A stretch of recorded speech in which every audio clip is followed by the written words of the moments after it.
அன்பு ஆன்மீக உறவுகளுக்கு திருவடி சரவணனின் இனிய வணக்கம்.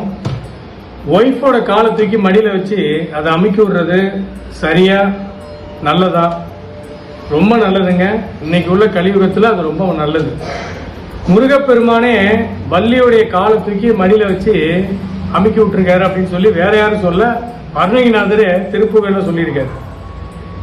பாதி மதி நதி அப்படின்னு ஆரம்பிக்கிற ஒரு திருப்புகழ் இருக்கு, புரியுதா? அதுல பாத்தீங்கன்னா அவர் என்ன சொல்றாரு, பாகு கனிமொழி மாது புறமகள் பாதம் வருடிய மணவாளா அப்படிங்கிறார்.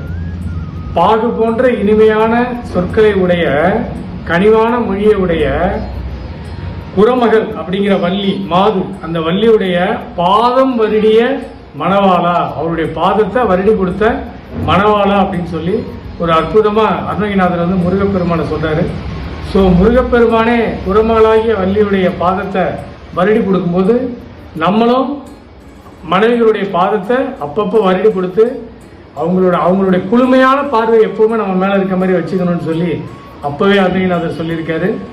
ஸோ எல்லாரும் அப்படி இருப்போம் அப்படின்னு சொல்லி உங்கள் அன்பு திருவடி சரவணன் சொல்ற. நன்றி.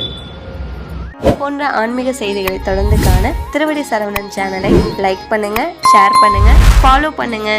மேலும் திருவடி சரவணன் அவர்களின் மென்மேலும் வளர்ந்து வரும் திருவடி தரிசன யாத்ராவின் சிறப்பு யாத்திரையாக இந்த மாதம் ஏப்ரல் 25 முதல் 30ஆம் தேதி வரை அற்புதமான அயோத்தி, காசி, திரிவேணி சங்கமம், கயா, புத்தகயா யாத்திரையை திட்டமிட்டிருக்காங்க.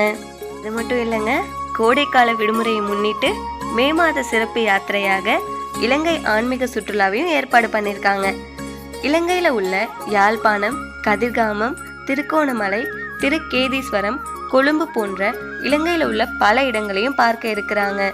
மே 24 முதல் மே 30ஆம் தேதி வரை இந்த இலங்கை யாத்திரையை திட்டமிட்டிருக்காங்க.